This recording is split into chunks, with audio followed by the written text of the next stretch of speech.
दोस्तों यहाँ पर मैं आपको एक इमेज दिखाता हूँ। इस इमेज में आप ये देख रहे होंगे कि कैसे इस पर्सन पर कुछ एक्सपेरिमेंट किए जा रहे हैं। इसके ब्रेन पर हमने इलेक्ट्रोड लगा कर रखे हैं और सामने से हम इस पर्सन को सिग्नल देते हैं। अब वो सिग्नल किसी भी फॉर्म में हो सकते हैं, मान लीजिए विजुअल सिग्नल। तो अब हमारा इलेक्ट्रोड ब्रेन से आने वाले सिग्नल को कैप्चर करेगा। देन हमारे पास एक एम्पलीफायर होता है और वो एम्पलीफायर इन सिग्नल को एम्पलीफाई करेगा एंड देन हमारे पास पूरे पोटेंशियल का डेटा आ जाएगा। तो हमको ग्राफ कुछ इस प्रकार के दिखते हैं। बेसिकली ये पीरियोडिक सिग्नल के फॉर्म में होते हैं।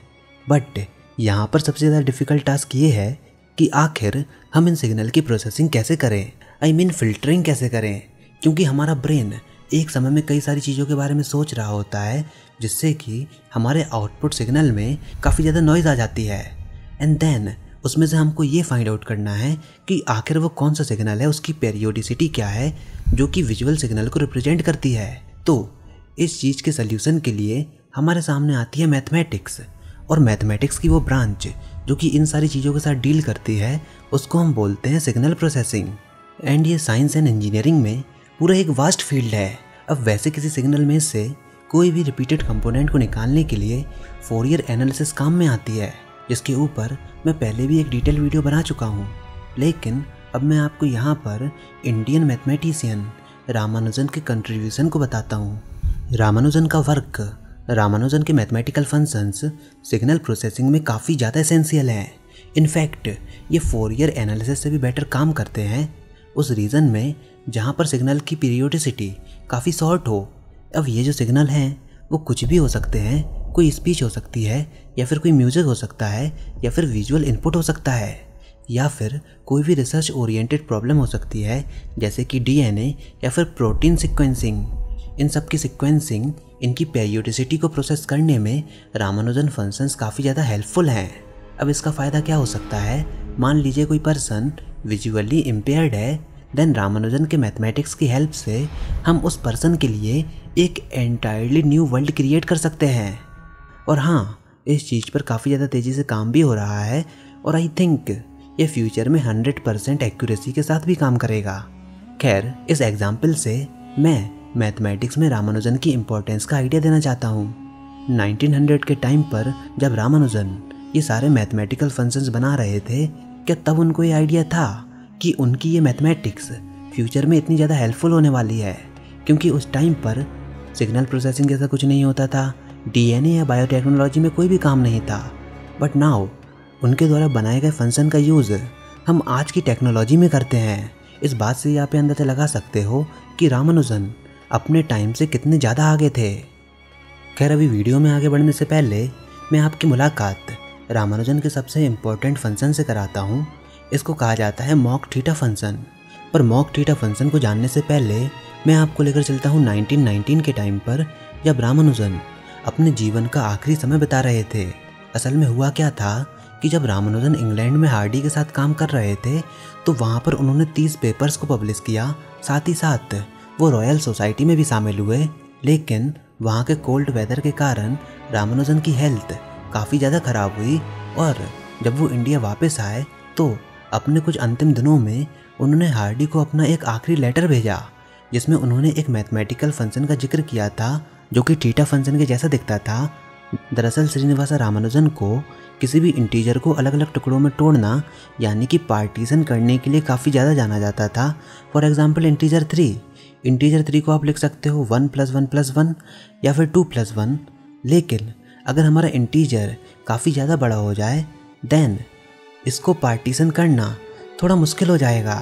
जैसे कि हार्डी रामानुजन नंबर होता है, उसमें आपने ये चीज़ देखी होगी कि कैसे वो नंबर इतना स्पेशल है। हालांकि उन्होंने ये काउंटिंग प्रॉब्लम को कुछ स्पेशल फंक्शन से रिलेट किया, जिसको कहा जाता है मॉड्यूलर फॉर्म। मॉड्यूलर फॉर्म को आप सिमेट्रिक फॉर्म कह सकते हो। मतलब कुछ सर्टेन मैथमेटिकल ऑपरेशन लगाने के बाद ये फॉर्म चेंज नहीं होती, मतलब उसके अंदर मॉड्यूलर सिमेट्री होती है। कहने का मतलब ये है कि मॉड्यूलर फॉर्म एक ऐसे स्पेशल फंक्शन होते हैं जिन पे अगर आप कुछ स्पेशल टाइप के मैथमेटिकल ऑपरेशन लगाते हो, देन उन फंक्शंस का फॉर्म चेंज नहीं होता।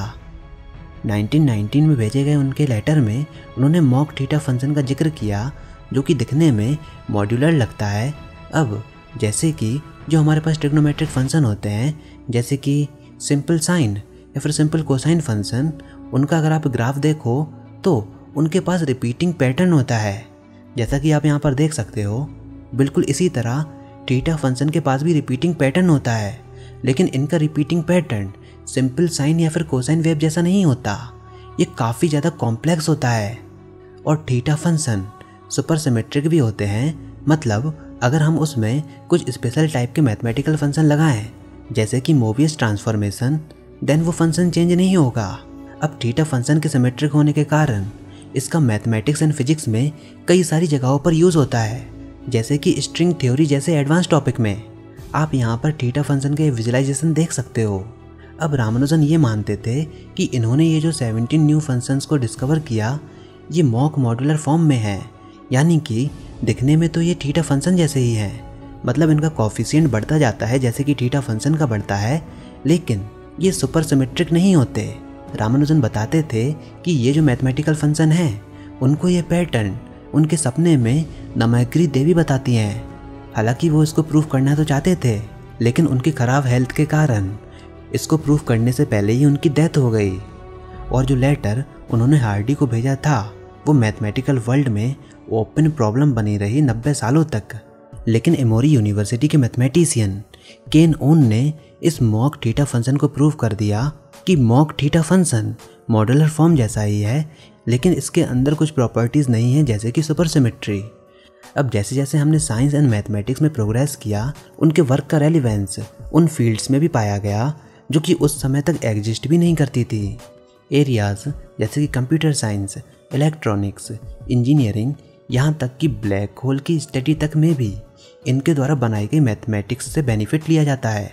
उनकी मॉक थीटा फंक्शन ने स्पेस टाइम के क्वांटम स्ट्रक्चर को समझने में काफ़ी इम्पोर्टेंट रोल प्ले किया, खासकर क्वांटम एंट्रोपी को समझने में, और स्ट्रिंग थ्योरी में पाए जाने वाले क्वांटम ब्लैक होल को डिस्क्राइब करने में भी मॉक थीटा फंक्शन काफ़ी ज़्यादा हेल्पफुल है।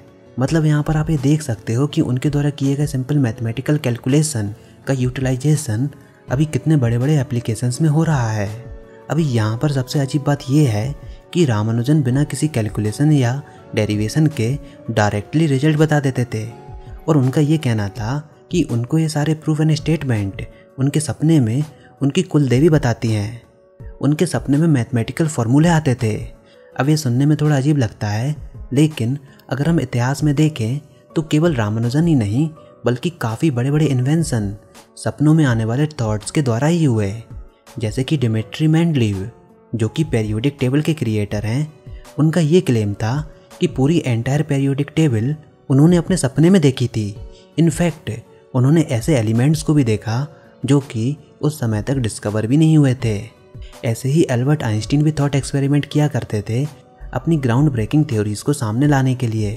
अगस्त केकुले, जिन्होंने बेंजीन के स्ट्रक्चर को डिस्कवर किया, उन्होंने बताया कि उन्होंने अपने सपने में एक स्नेक को देखा जो कि अपने टेल को अपने मुंह से दबा रखा था, और वहाँ से उनको बेंजीन के साइक्लिक स्ट्रक्चर होने का अंदाज़ा लगा। इनफैक्ट स्टीव जॉब्स को आईफोन का आइडिया डे ड्रीमिंग के दौरान ही आया, और इसी प्रकार से कई सारी बड़ी बड़ी डिस्कवरीज सपनों में ही हुई है। अब ये थोड़ा अजीब भी लगता है, क्योंकि सपनों में ऐसा सडन इंस्पिरेशन कैसे आ सकता है जिससे कि इतनी बड़ी बड़ी डिस्कवरीज हो जाएं। खैर वैसे तो इसके कई सारे एक्सप्लेनेशन हो सकते हैं, लेकिन इसका एक छोटा सा एक्सप्लेनेशन आकाशिक रिकॉर्ड के कंसेप्ट में मिलता है। दरअसल ये आइडिया हमारे संस्कृत शब्द से ओरिजिनेट हुआ है। आकाशिक रिकॉर्ड एक ऐसी एनर्जेटिक लाइब्रेरी की इन्फॉर्मेशन है जिसके अंदर सोल यानी कि आत्मा और उसकी जर्नी से जुड़ी हुई पूरी डिटेल मौजूद होती है, जो कि पास्ट लाइफ, प्रेजेंट और फ्यूचर की सारी पॉसिबिलिटीज़ हमको बता देती है। हालांकि हम इसको फिजिकली मैनिफेस्ट नहीं कर सकते, ये केवल एनर्जेटिक रियाल में ही पाई जाती है। संस्कृत में आकाश फिफ्थ एलिमेंट यानी कि ईथर को रिप्रेजेंट करता है, और बुद्धिज्म में कॉस्मिक स्पेस को रिप्रेजेंट करता है। अब ऐसा माना जाता है कि ये डेटाबेस का एक्सेस और एनर्जेटिक रियल्म का एक विज़न किसी को भी किसी भी समय आ सकता है, और कई सारे रिलीजियस टेक्स्ट में आकाशिक रिकॉर्ड का जिक्र भी मिलता है। तो हो सकता है रामानुजन को अपने सपने में इन्हीं डेटाबेस का एक्सेस मिलता हो। ये एक पॉसिबिलिटी हो सकती है, या फिर कोई और भी रीज़न हो सकता है। खैर आकाशिक रिकॉर्ड के बारे में पूरे डिटेल में हम किसी और वीडियो में बात कर सकते हैं। तो फिलहाल बताइए ये वीडियो आपको कैसी लगी। आई होप आपको ये वीडियो ज़रूर पसंद आई होगी। अगर ऐसा है तो इस वीडियो को लाइक कीजिए, अपने दोस्तों के साथ शेयर कीजिए, और अगर आपने हमारा चैनल अभी तक सब्सक्राइब नहीं किया तो इसको सब्सक्राइब कर लीजिए ताकि आगे आने वाली कोई वीडियोस और अपडेट आपसे मिस ना हो पाएँ।